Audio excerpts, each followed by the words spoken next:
एका वर्षी असाच दुष्काळ पडला, पाणीच नाही, कुठंच पाणी नाही, सगळ्या विहिरी कोरड्या पडल्या. मग ते एका साधू महाराजाला विचारलं, साधू महाराज पाऊस कधी पडन?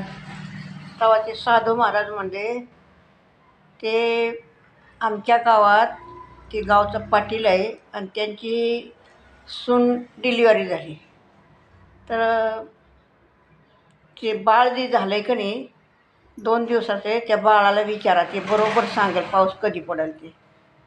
मग तिथं गेले आणि त्यांना त्या बाळाला त्या पाटलाला विचारलं की तुमची सून डिलिव्हर झाली? हो झाली. मुलगा झाला? हो झाला.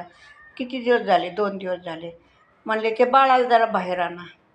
बाळाला बाहेर आणलं घेऊन. एक म्हातारी बाई तिथं आजीबाई बसली आपली घेऊन मांडीवर. तेव्हा ते माणसांनी विचारलं, महाराज पाऊस कधी पडेल? तेव्हा ते बाळ 2 दिवसाचं म्हणलं, मी आहे मामाचा आणि पाऊस पडेल नियमाचा.